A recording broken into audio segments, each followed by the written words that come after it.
याई फरब कोरो नुमित थबी चेंजंगदब थबा लानंगदब थवा मिचांग नमसा तादब कोरो नुमित हुंगो पंथौ इपागा लिलुंगानबी पलेम इमागा न पूबा लोइताम था लमता था हाइबसे मसिबु पूबा नुमित की नोंपोक चिंखै अपानबन पूबा लंगमाई कोरो असिदा मसिदी लमता थागी तराग तरुकनी पानबा नुमित ओए याई फरब कोंडो तरा मिया मांगदा तांजे इमाई लुकना चंगजरकपा तयुम मोंगबा ओइबा अइना तांजे इमाई लुकना चंगकपा तरुक तरा तरुक ओइबा कोरो नुमित नुमित असे मसिदी लंगमाई कोरो ने अदु नोंगिदमक्ता पलेम इमा सकपी पंथौ इपा सकपा लेपाक मियाम मांगदा यवा पौदम जवो हाइदना पलेम इमा न ताकपीबा पंथौ इपा न ताकपीबा इरई पाक इरमदम असिदा हेक हेक युमफम ओइना चिंगसनबदी लंगमाई कोइरो ओइबगिने थतंगमदब लांगनी इपालम इपुलम इरई पाक इरमदम अगी इनात इरी इचतनबा अगी खुनाई इरुपचा सिंगी मरी से थतपा ngamde अथोइबा लांगने चिंगबा मतम अदुना ngasi कौबा कोरो नोंग ले नोंग सिदा थक्की कोइबा खोयुम लाइगा पांखकनबा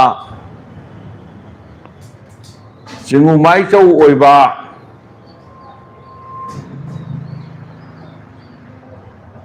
इपु अहन खोंनांग थाबा इपु अहन की मांग थक्त लेरंबा माइचौसिंग तुंग लाकवा माइचौसिंग इपु माना मयोल ओइबा इपु ने माकु निंगसिंगगा माक ताकपीबा इपुरा ताकपीबा यवा परमत तुंगिना लेपाक मिया मांगदा तांजे इरुपनना यवा पौदम खरदंग सलाई कोन की माइकई दगी तमजगे ख्वाई मियामना लाइगा पांखकनबा खोयुम लाइगा पांखकनबा लेपाक मियामना नुंसीना ताबियो अपंग ताइबंगनी असोइबा कया यावगनी हाइगदबना हाइहौदबा हाइरोइदबना हाइदोकिबा येत ओइ ओनकिबा थक्खा तैनकिबा कया यावगनी मरमदी पंगलबा कइसु खंगजेद्रबा आइदी इमागी खुमलांग मनम कोक्त्रिबा यवा खोनफम सुद्रिबा पलेम पंथौगा खोनथोक खोनवाइनबदा खोनिन हनबा ngamdriba ताइबंग चाने पलेम इमाना इथौदांग अमा पिबिबदगी पंथौ इपाने इथौदांग अमा पिबिबदगी लेपाक मियाम मांगदा कीना लुलुकना लाक्सबने अरानबा Chama ngakpiyo ayonba Chama kanbiyo ma'am पुनोकु सुना ताइना पुनेमजे नहानों हौकिबा लंगमाई कोरौदा येकनबा हाइबसि करिनो करिगी येकनबा कौबनो येकनबा मसक खंगो हाइदना पलेमी माना ताकपीखरे पंथौ इपान ताकपीखरे ताकपीरक्पा यवादो लेपाक मियाम मांगदा तांजे इकोक नोना पुनेमना कच्चखरे ngasi amuk palemi mana takpibase ꯌꯦꯛꯅꯕꯁꯤꯕꯨ ꯀꯔꯝꯅ ꯍꯧꯔꯛꯄꯅꯣ ꯃꯁꯛꯇꯤ ꯈꯪꯉꯦ ꯀꯔꯝꯅ ꯉꯥꯛꯊꯣꯛꯀꯗꯒꯦ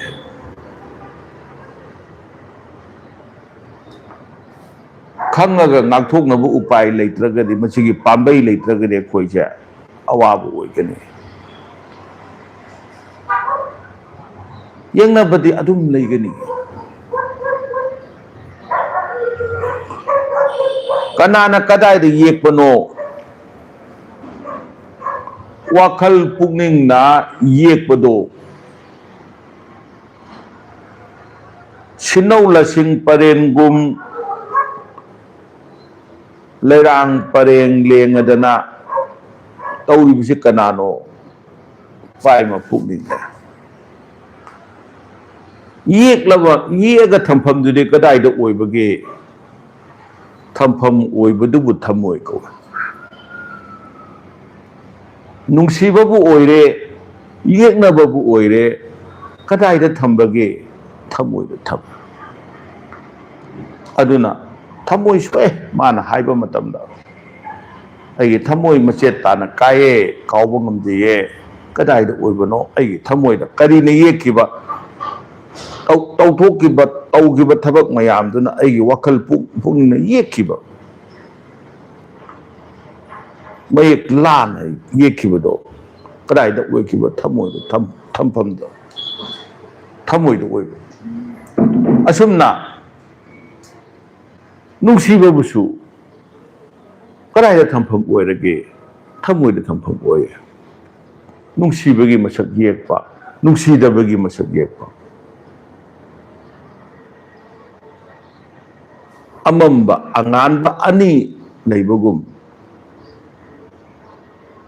ꯈꯨꯕꯥꯛꯇ ꯈꯨꯠ ꯇꯥꯏꯕꯪ ꯁꯃꯨ ꯈꯨꯠꯁꯥꯗ ꯈꯨꯕꯥꯛ ꯈꯨꯅꯝ ꯅꯥꯏꯕꯒꯨꯝ ꯇꯨꯅ ꯂꯩꯕꯅꯦ ꯑꯅꯤꯁꯤꯒꯤ ꯂꯩꯐꯝꯗꯤ ꯀꯗꯥꯏꯗꯅꯣ ꯊꯃꯣꯏꯗꯅꯦ ꯀꯗꯥꯏꯗꯒꯤ ꯍꯧꯔꯛꯄꯅꯣ ꯄꯨꯛꯅꯤꯡꯗꯒꯤ ꯍꯧꯔꯛꯄ ꯄꯨꯛꯅꯤꯡꯁꯦ ꯅꯤꯡꯉꯛꯄꯅꯤ ꯑꯗꯨꯅ ꯁꯃꯨ ꯍꯛꯆꯥꯡꯁꯤꯅ ꯌꯥꯏꯄꯤ ꯃꯥꯕꯨ ꯄꯨꯗꯨꯅ ꯆꯠꯂꯤꯉꯩ ꯃꯇꯝ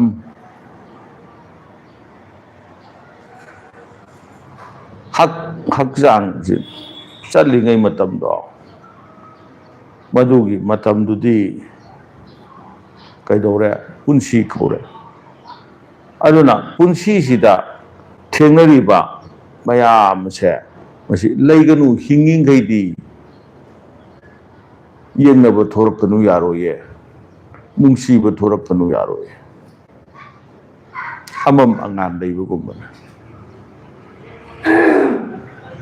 ꯄꯂꯦꯝ ꯏꯃꯥꯅ ꯇꯥꯛꯄꯤ ꯌꯦꯛꯁꯤ ꯌꯦꯛꯅꯥꯎ ꯌꯦꯛꯂꯛꯅꯕꯗ ꯇꯃꯨ ꯊꯤꯟꯀꯥꯞ ꯂꯩꯅꯄꯇ ꯌꯦꯛꯁꯤ ꯌꯦꯛꯅꯥꯎ ꯌꯦꯛꯂꯛꯅꯕꯗ ꯇꯃꯨ ꯊꯤꯟꯀꯥꯞ ꯂꯩꯅꯄꯇ ꯁꯦꯂꯧ ꯂꯩꯃꯤ ꯍꯦꯞꯅ ꯌꯦꯛꯄꯥꯟꯅꯕꯗꯤ ꯑꯩꯁꯨ ꯅꯪꯅꯦ ꯅꯪꯁꯨ ꯑꯩꯅꯦ ꯃꯥꯁꯨ ꯅꯪꯅꯦ ꯃꯥꯁꯨ ꯑꯩꯅꯦ ꯍꯃꯨ ꯈꯨꯝꯂꯥꯛꯅꯔꯛꯄꯗ ꯇꯃꯩ ꯃꯩꯆꯤꯟꯅ ꯁꯃꯨ ꯂꯦꯡꯊꯣꯡ ꯅꯥꯗꯨꯅ ꯇꯥꯏꯕꯪ ꯄꯨꯟꯁꯤꯕꯨ ꯄꯨꯟꯗꯨꯅ ꯆꯤꯡꯅ ꯆꯠꯂꯤꯉꯩ ꯇꯥꯏꯕꯪ ꯁꯥ ꯑꯣꯏꯕꯈꯩꯗꯤ ꯑꯩꯅ ꯃꯊꯣꯏꯔꯦ ꯑꯩꯅ ꯃꯍꯦꯜꯂꯦ ꯅꯥꯄꯜꯅ ꯃꯔꯦꯞ ꯋꯥꯡꯂꯤ ꯃꯈꯩ ꯌꯦꯛꯅꯕꯅ ꯂꯥꯡꯒꯣꯏ ꯆꯟꯕꯗꯤ ꯀꯔꯤꯅꯣ ꯍꯧꯅ ꯁꯥꯟꯅꯒꯕꯅꯣꯗ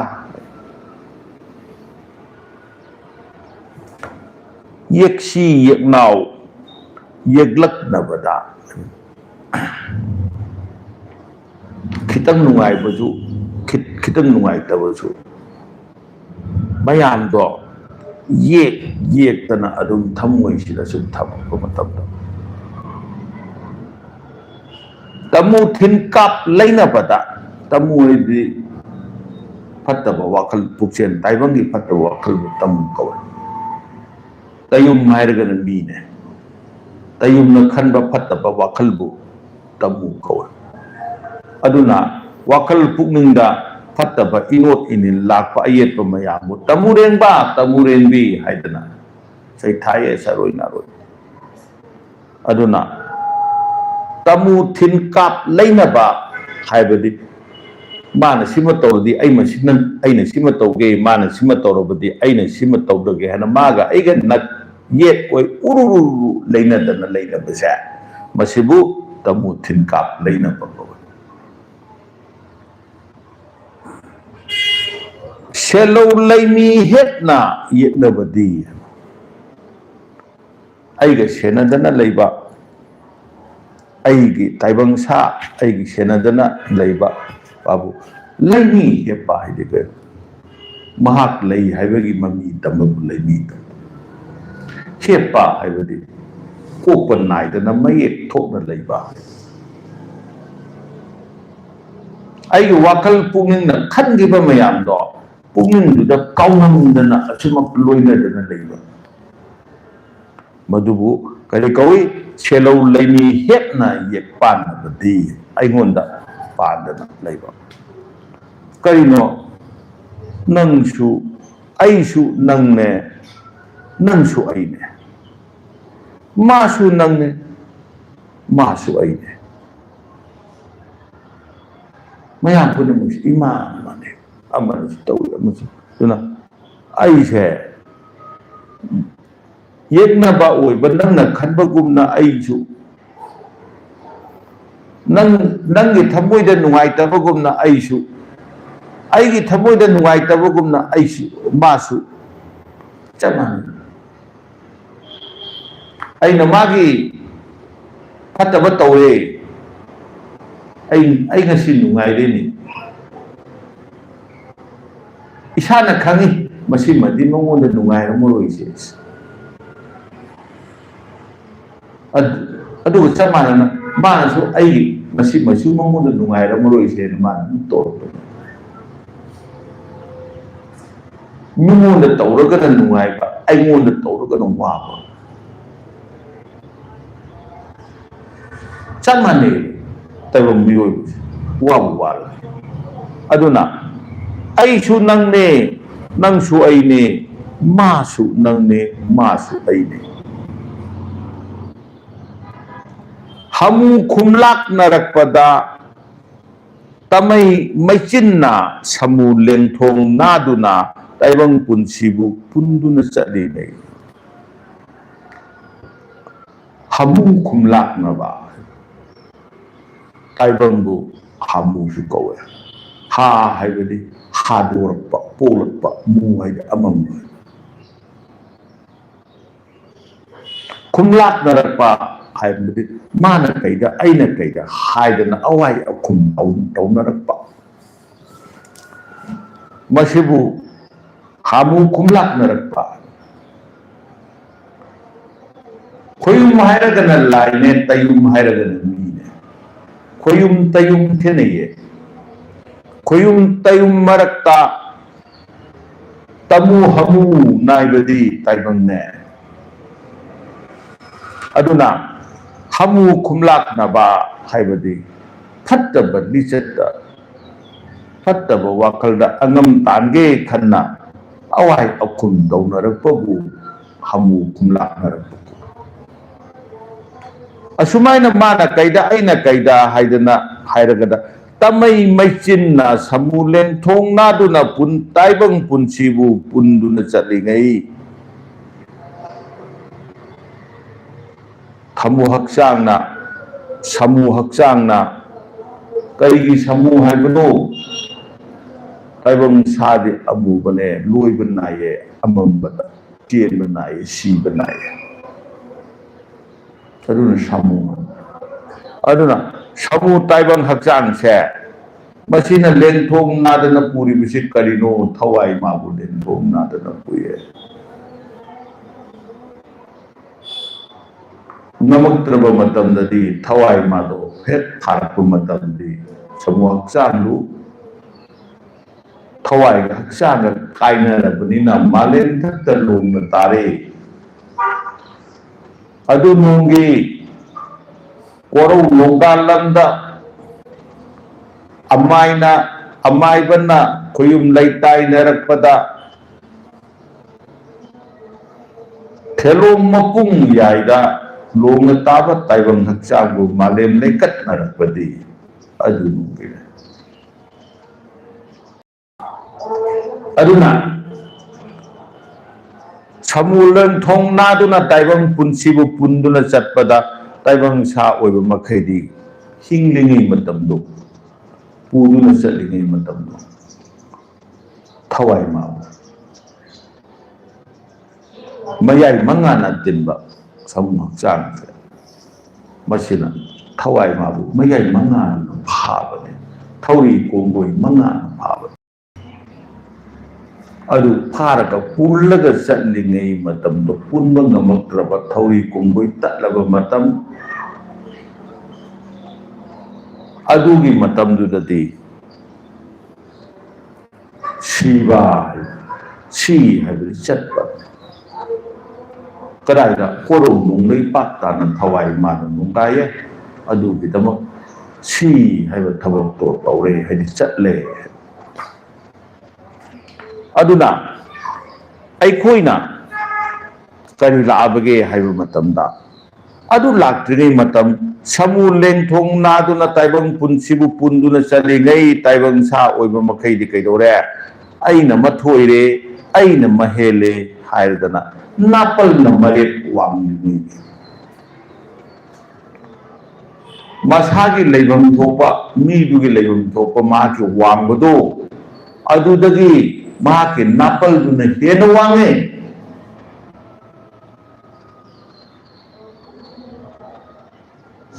आई इसादगी आई इमीना हेन सांग ताबगुमने अदु नापल हाइबसिना आई समहक्चांदगी आई इरेप्तगी मागी मरेप हाइबदि माना लेपदा वांगुम थोपा कनबम थोपा लमदु मरेप को माना लेपदा कोंजलगा लेबन तब चुमदिन चुमना अदु मागी मरेप ने माना लेपने अदुदगी हेना मंगोंदगी थोपा नापलदुना अदुदगी हेना वांग लेये कई हाइना खल्ली हाइदोकपा फोंदोक्तबना तोंगानबनी अइना मथोइरे अइना महेले हाइना खल्ले अदुगुम्बा मतमदुदी अदु हेक खल्ले मगै येकनबना मरेप नापल येकनबा हारिबा नापल दो मदुना हेक वांगलिबा मखैदी मसागी मरेपतगी हेना वांगलिबा मखैदी येकनबना लांगोई चल्ले लांगोई चनबाइदी लांगना कोइने चनसल्ले खुद अमगा स्वाइना सौजन्नबजे खुरक चनबा कौवे खुरक चनबा सुमाय तौना लांगमना सौजन्बा मरक तलहंदना मथन चलपबु लांगोई चनबा लांगना कोइने चनसनबु लांगोई चनबा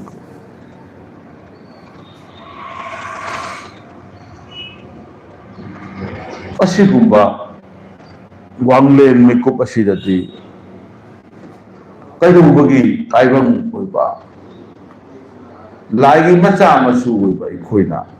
करिगी दमकता इखोइ असुमना येकनबना लांगोई चलनगदबो लाइगी मचा मसु ओइबा हाइबसे कनानो लाइनिंगु पाइपुना हाइरमे हलमने लाइनिंगु लाई कनानो ताइबंग मिथोई मिहेन बबु लाई मुदु लाई को मचा मसु ओइबगिदी मपा मपु ओइबसिंजे करिनो खोयुम लाइने मोइने सेमम परम मोइने सारम बयुम मोइने थंबिरम हिंकोल युमफम अदुना आई मियोना लेजेब फमने मोइने थंबिरम लौरी युमफम अदुगी मतुंगिना मदुदा थोपा लोइमों फाउ खाऊरगा येरगा मदुदगी चेंग मोने चारगा आइले हिंदेबनिनी इपान सेंबिरंबा लौफमने इपूना सेंबिरंबा हिंकोलने इपान साबिरंबा युमने चनलोंचत कनाना ताकपी इपू इबेन सिंगुना ताकपीरंबने मोबशंगाईगी संपल कनाना खारंबनो हिंगोल चाय गोंदुंग संपल कनाना खारंबनो कोंथों कनाना खालंबनो इपा इतुशन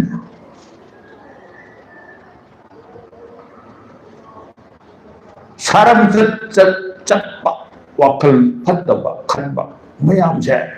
मसीना चनक्तनबा खाबा सागी पन्बु सापन दगी संपल लाय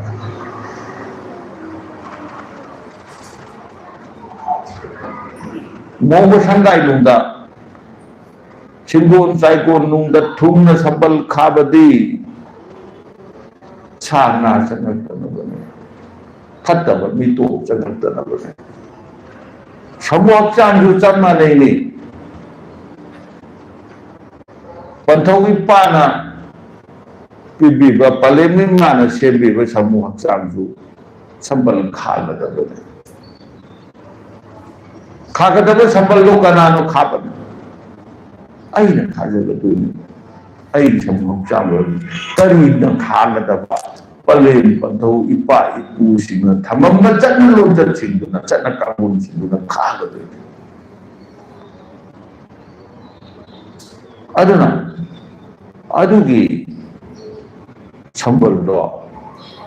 खादना लेरबा मतमदा कोनथों कोननेदि कनानो मफम कोन समु कोनदि करिनो ताइबम हचा कोनगी थों हाइबदि कोनदगी थोरकदुई कोनथों चनकदुई कोनथों मथों मनो फातनी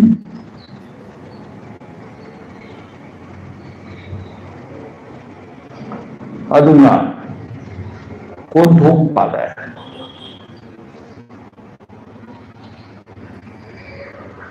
ओइदगी ये तहाने ये तगी ओइदथनी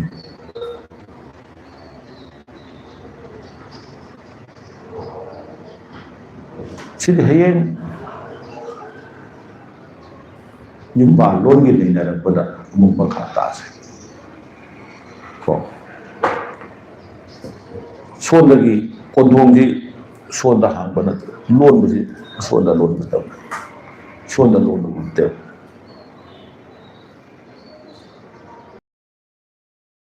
अदुगी मतांगी कोन अमु नेनसे सोमदा हंगई गासे पलेम इमाना पंथौ इपादा ताइनबदगी पंथौ इपाना हांबीबने चिंटू पने पंथौ इपाना पलेम इमाना हाइबदगी पलेम इमाना थिंबीबने वोंग शंकाय मुंदा मसे ताइबम मुइबा एखोगी सम्मक चांजो सिगी तनाय लये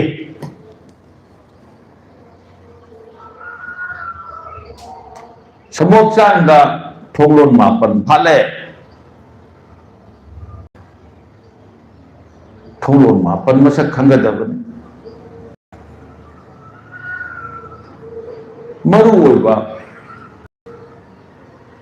पांदा थोप थोंदे चिंजिन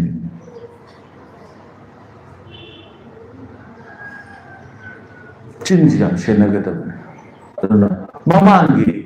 मयामगी पौखान बने करी हागे खुजिन खाओ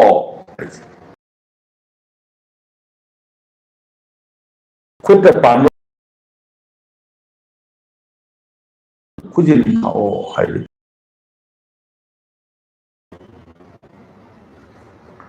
मसम खाओ समलांग खाओ कोक पाले सिनते ताइबम युमदिन नगनो यारिबो मखै पागल मयें तागनी वाखल मयें तागनी सम खाओ हाइले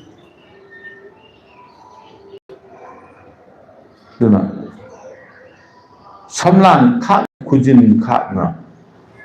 khuyum pari changmane aduge lakadoriba param singdo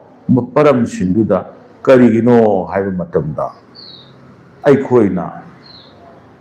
samu hakchang sibu yokpa samu hakchang sibu senaba masibu mangangadabana karino yokhatgadaba karino aikoi khangba mathau taye maduna yeknaba amusu khangje kumna khalurabadi karino ye lom su aigine oi lom su aigini ai ye leiramdraba ye chu oi su amta leiraroi mang su tum su amta leiraroi ne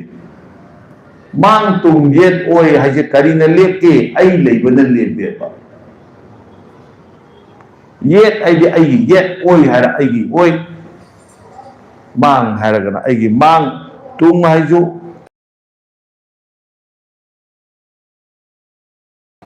oi gaba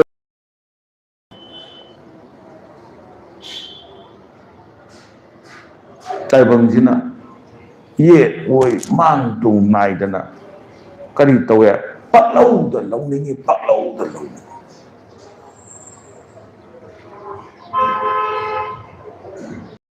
sabu khunna laba mafang basu tat ne ta painingi pat thatuna phigau nung da heta hapningi taibang na khongkap na hui tamlabasu masi phawbadi taibang aigi ne heta hainingi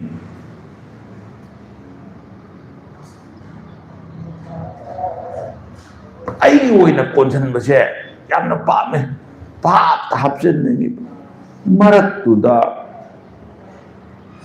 aigi oide ba potu di khando potu di aina khando khawde ne afang ba pai ne ching khaiba matamda haubi oina leiringai ching muna leiringai duda suraga porakpadu yangkok da hapaga ikoina khapini khapaga sadon haidok na phawam nungam haidok akanda masan dudam nei ikoina lawe nak yet tumang da leini sidi aphabasu leini phatabasu leini leiba mayam dudagi ikoina yangkok da cheng hapagum hapaga khappaga da masan dudam lawgadabane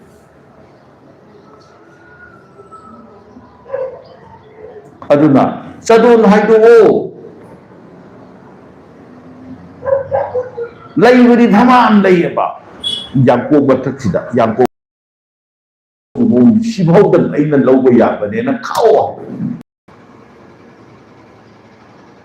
limitation nama thamo au punamak loina lawge khannu aduna ipai puna kari harame khuyum naidagi dagi niba matamda kari hairami wata padaba pinabiyu haji wata bakak bibiyo pahan bigano padaba pinabiyu ariba punamak lauta de pagani ba koro numit ki mangal sibu ai pikabo khuya je loi mag yaraga puni hairadi ai ngamuni ai pokta chanba ai khutta chanba potta ne ba ayana buraga chatkudoisi ising ipak achobada ising thakpa matamda laje khujok amam sing the pot abukta thakchen yabra ba khujok amam sui tuna ai hapang namba ai hap ai pon se ai pok se asida hapa yaba adudan hapane ba aduna padaudo launing ba pakoi ai loi oining ba aina chatpa ngamda phawdane haipet chala kanana aswai phawsi di ayakini hailini aswai du bobi yoba ngamdra bodoi adubu kuna thillaga कई हायरा असी फाउबदी ताइबंग आइगिने हाइनिंगे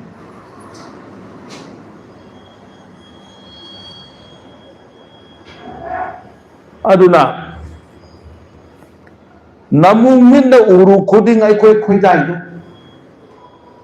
येंगो खुदिंग पामजैदो मसुम मसुम बसिंगसे मयाम जे palm मयाम जे कइनो Young मरु हुलिबने मी युमदा फजबा मतन लयतन सालमे नंगी लैसि फजग्रेदा आइना हायरागा येंगमगा थमबै मुतो पुंगे बै मी युमदा हैरांग फजबा अमा सालबदा फजैनी हायरकन माना सावरकनी हायदना आइना हेक्तबै वादी पुदी पुदिंगे लौनिंबा पुनिंबा लौसनिंबा मियोइबगी वाखलसे असुक याना लैरिबसे लैजरकजु अफब लौसलु हाइबदी पाक यादीने फत्तबदा लौसलिने फत्तबदी ताना ताना लौसलिने अदो येंगुबो खुदिंग उरुबो खुदिंग अइखोइसे लोइ फजे लोइ पाबे होटेल अमदा संग मतमदा अचापो फजना थिएदन लैबो मतमदा करी चासिके है प्लक ये काना खरा खरा लोइ चानि खरा लोइ चानि इया याइदा हाइना खुमेबा मन हाइबो खुंदन इया याइदा अमा चारसु याबा अमा चारसु याबा अमा चारसु याबा अमजु चाबा याबा अमजु चाबा याबा लोइ चानि के हाइना अदुन इया याइदा वाहिददी याम फजबा मपान यु वाहिददी याम फजबा मनुंगददी मागी ओइनिंगबा मागी कोनजनिंगबा वाखलदो अदु लइये अदुना ताइबंग मियोइबदी हैरांग हैजिंग अथुमबसु चिन्नंनिंगिदो सिंगेल निंगथिबसु नापथन थेनिंगिदो अदुना अइखोइ असिगुंबा मखलगी पुनिंगसे मसी येंगुबो खुदिंग पाम्बा उरुबो खुदिंग निहोबा ताइबंग मियोइबगी पुनिंगने महाती ओंथोकना लानबदा वाय महाकसे हेक लानदबदा अइखोइ येंगनबा मसिंग हेनगले येक्नब मरु हुल्ले मरु हुल्लदी मयूल चोंगे मपाल मऊ लिंगे मपाल साले मही याले अगी न कदाई मागी न कदाई तानदे अदुना पले मिमान करी हाइगे हाइबो हे ताइबंग नमु पोंग ओइबा इपारी इमोंग इदु इसु सिंगो उन्बी पुंगनिंग नानौबदी थौरी लिसांग थापदी उन्बी पुंगनिंग दी नानौबने मतम खिबिता तकत तकत तेक्तना लैबा चनिंगबदा चत्पा यौनिंगबदा यौबा समदोन अयांबगुंबने महाती थौरी लिसांग थापदे थौरी लिसांग थाबा हाइबदी थादोबा पुंजनलगा थंबा नतबा फ्री थाबा उसुक अमदा पुल्लगा थंबतारी मागी चटपदो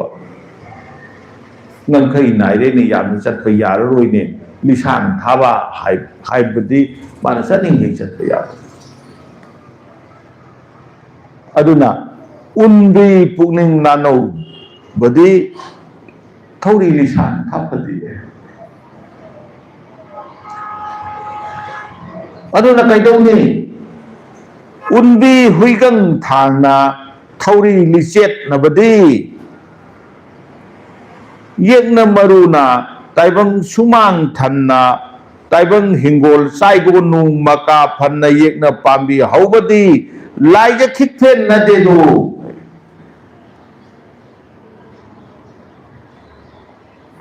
unbi puning do huikam thangna thamo nang sing ba mai kai de sing ba ya gani chading ba mai kai de chat ya gani nareng thango nareng hulo aduna unbi huikam thangna thauri lichet na ba haibadi punjal laga thamba taraga dis nang thauning ba puning ba mai kai da uba ya gani aduna nangna yeng khuding apamba uru khuding mi hoba chindang ya naba ya ba pot khuding uba khuding saning ba pale mi mana ta khui bada hairang haijing athum basu chindang ninge ba khoi je singen lairang ning thi basu na pathan na thini pajak nakal lamatam thena base pelak tadna ani theningi ani ye chu oju theningi adudo chu pelak tadna tungi samlang da samji da theningi ne aduna amuk pelak tadna samlang hai tharapada samlang ni samyai wai samlang sandon da amuk samlang ye daga theningi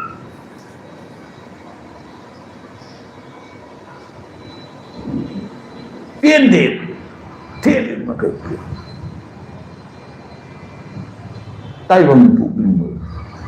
aduna lairiba mayam se masumai na sum tawragadi hairang lairang da kudam jangdam oibani pot su oirappa yai mi de su oirappa yai aduna apien banayo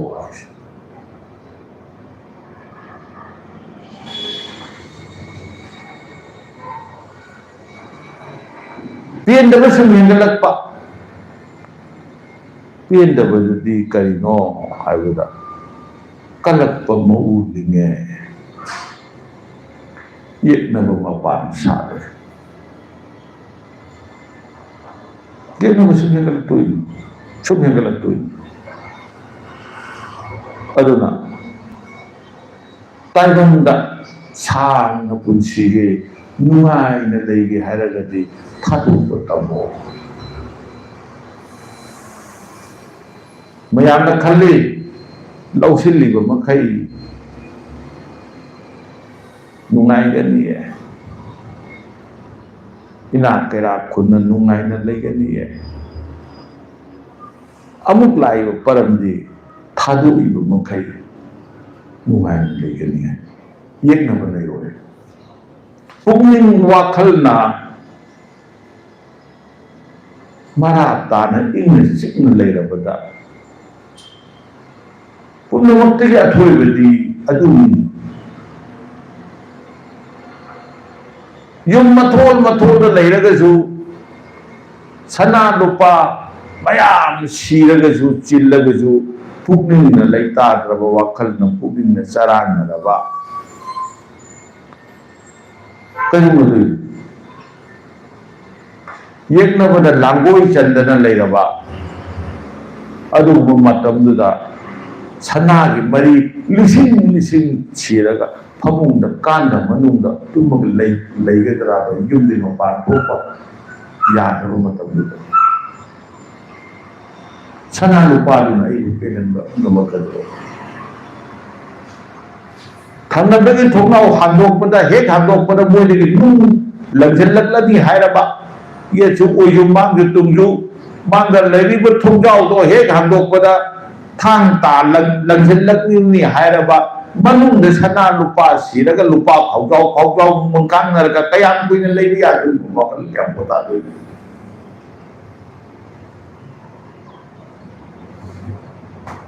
aduna karino nungai ba aina puning leita na leira kadubidi khado kana leira kani nokshan kana leira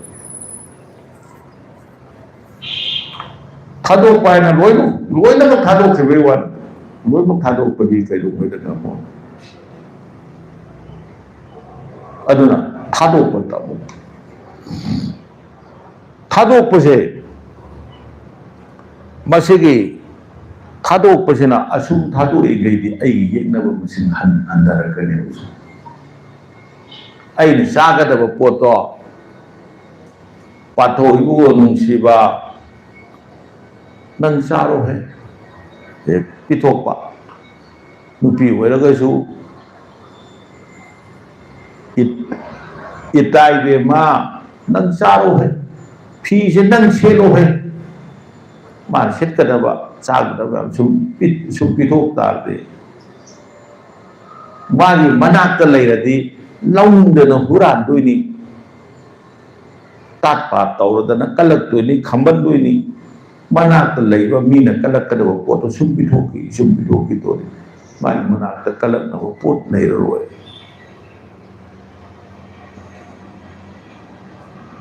अदुना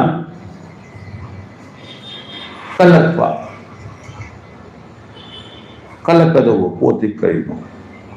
इसें सेंबदे वाखल लौसिन्ने माना खंगबा माना हैबदौना खंगनबा होनगदबने इरल असेंबदे वाखलने लौसिन्ने कनाना पीबा कौब्रु इपाना पीबा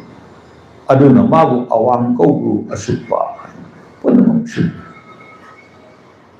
सुपीबदे माना अदुना पुंगनिन हाइबसे उनबी हुइगंग थांगना थौरी लिसेटनबदी येकना मरुना ताइबंग सुमांग थन्ना ताइबंग हिंगोल चाइगो नुंगदा मका फन्ना येकना पामी हौरबसु लाइजे खिकफेन नदिये लाइजे खिकफेन नबाइदि करिनो इसिंग चाइ अदुना उनबी हुइगंग थामो थौरी लिसेट नवो हाइरिसे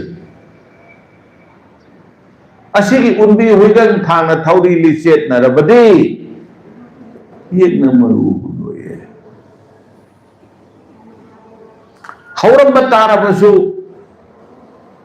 लाइजे इनौ तारकपदा पांबी मयोल चोंबनी मना पालकपनी मपान सालकपनी मही यालकपनी दना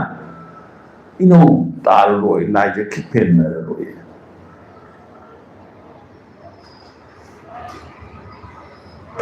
मतमदुदि येकनब मरुदो मरनाय मथन कम मांगथि येकनब अदुना येकनब गाथोकनबगी ख्वाइदगी अराइबा पामबैदि करिनो हाइबा मतमदा पुंगनिन मिगी नतबा आई पुंगनिनसे मसिबु हुइगन थांगना थौरी लिसेटना थम मतमदा आईगी येकनबुसि थोरओय लेरमगनी हाना अहोबदा अदु तपना अपाकपा इपाक इरेला चौबदा कोंगोल कारंबदा मालंबा नुसित की सहुम लाको मतम अमम द कोंगोल अमम तो पो कायदना मांगिबदो अदुमाइन तौदना येकनबा मयामजे मथंग मांगिगनी ताइबंग नै खोइदी कैदौरे ताइबंग नै खोइदी आईगी येकनबा असुकी मतिक थमीबा मखै येकनबाबु अइखोइना युइबा मखै आइसे अखंगनी अहैबनेना लौइनी फत्तबा उबबु असिंगनी हाइना लौए अफबा उबबु अपंगनी हाइना लौए फत्तबा हाना उरपोदो हयेंग अदु थोरकनीने अदुबाइ तब मदु फत्तबा लाकनीने ना हाइबो उबदुना असिंगनी हाइना खल्ले कोइना मसीमा तौरकनी माना सिमा फबमा तौरकनी आइना सिमा फब असी फरकनी ने सुमाइन तौरकनी है अफब उबदुना अफबनी है लवे ताइरोनी सचे होमदोचे अफब उबुच कयाम फतगी हाइरो आइना करिगुम्बा कनागुम्बा मी अफब म खजतन तौबदा आइना अफब तौबी हाइबदो लेपात मियामदा पुंजाव थिल्लगा ताकनिने आई अफब तौई आई अफब तौई आई अफब तौई ख्वाइदगी फबसे आइने हाइनबो होनैये आइगी महुम साबदी नापल मयोन चोमे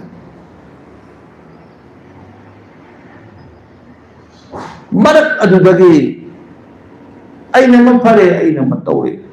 हाइदना हाइबदो अदु थोग कनागुम्बा लेजतब कनागुम्बा मी अमगी करिगुम्बा अमा तौबो मतमदा मी अदुना थागलक्तबा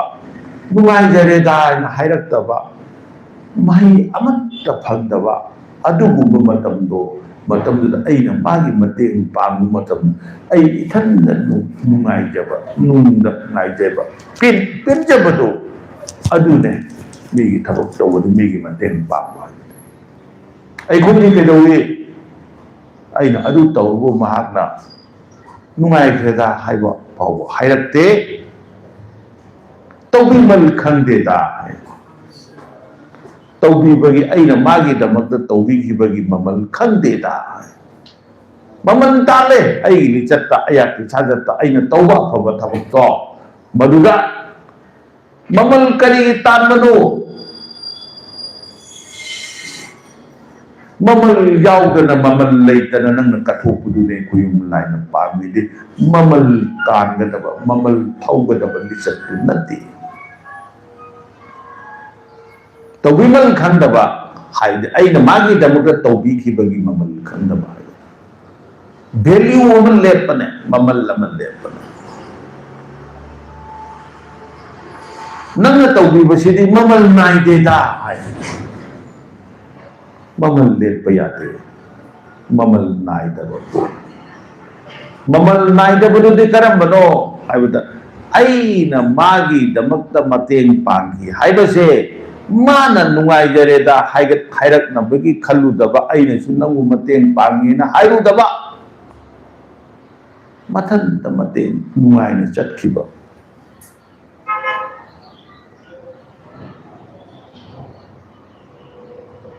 अदुबु अखोइना ममन थौरुदना ममन लौरुदना मीगी मतेंग पांगबने अदुगी मतेंगदो नोमदा अमुक अमुक्तंगी पांगबगमबो होनो हाइ अइना ngamba thakta अइना मतेंग पांगलुबा मी अदुना नुगाइग्रेदा हाइबा मावो हे हाइरमदबा माबो खंगनदना लोना मतेंग पांगो मागना मदुदा ममाई पाकना चटखिबदा अइना मागतो मादे खंगदना अइबु थीना चेरमबाव याय अदुबो अइना दे मदु उरगा इथंद नुगाइजहौ अदुगी अपेनबदो मदुदी लिकलान लिकलु याइने तंफा याइले लांबन खोइरेल हिदगी हेना थुमथोइबने हाइदना बले मा तापु नोमगी अमममदे कोइ तौनबो होनगद अदुना तुममदाइदा ngasi ai kanagi phanaba taukhrebage hadi khallo kanagi kali phanaba taukhrebage ai koina tauram taufatri nai da mi manata chatlaga aina du tawbani ne mana du khangdabani ne nang adu ai lu tawbiga ga nang adu gi nungai ko hairatre ne hairaga di tawlu myam du boina ma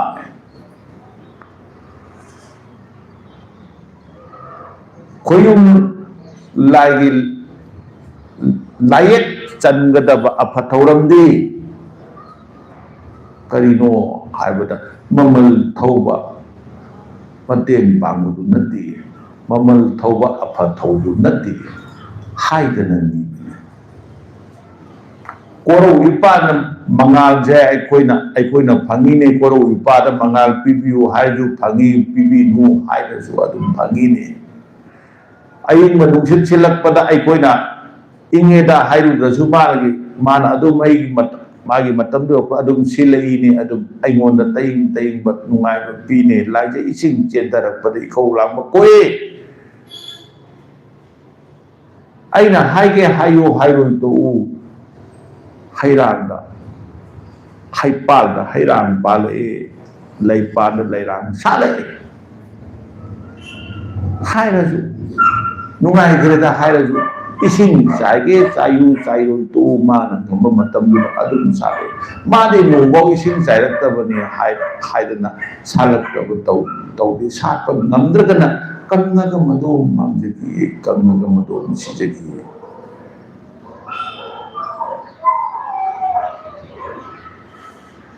लाइजे इसिंग नमतना ngasi फावबदा ai नकोइदा पीरिबा लाइजे इसिंग सिगी ममल पीरमो ताइबंग तनाजु हाइरते हैरांग अमतना ममल थोरक्ते लैरांग अमतना ममल थोरक्ते मै इसिंग मुसित लैपा तेंगाना नोमत ममल थोरक्ते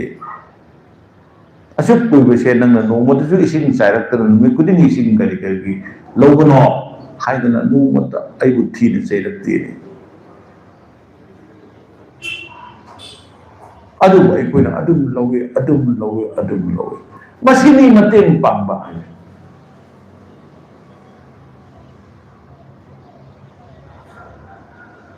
माना तेंगना पानबदा नुंगाइनबगी दमक्ता मागी तेंगना पानबदुगी दमक्ता मतेंग पांबा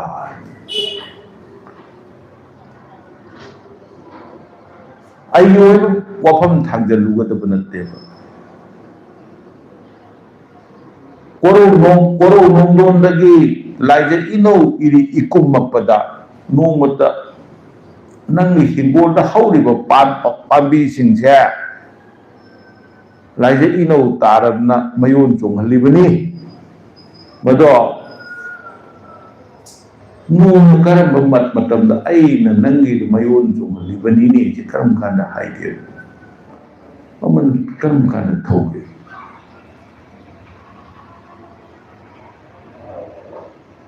मपू मागी मचत्ती नीरुदन पीनबने हाइरुदन याबीबने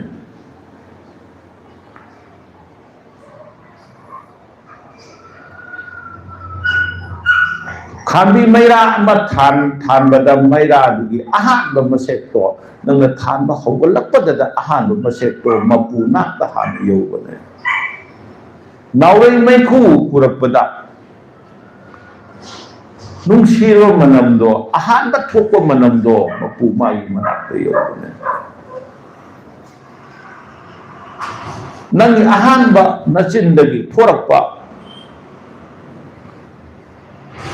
हे पले मीमा पंथौ इपा इमा इपा हाइबगी अहानबा कोंदोकी अहानबा इवाई इनिंदो पंथौ नापद पले नापद नंगना सोलक्पा हेक हौरक्पद यैबना हानबने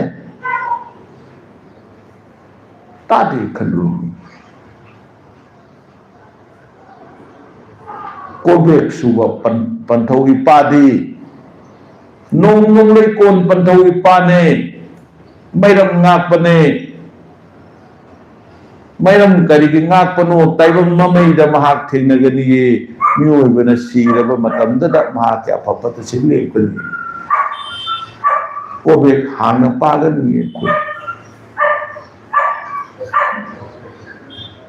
मदुदी अदु तोरबदुनी मदु लैगिद्र बोरे आइसे कोइना हाइगनिये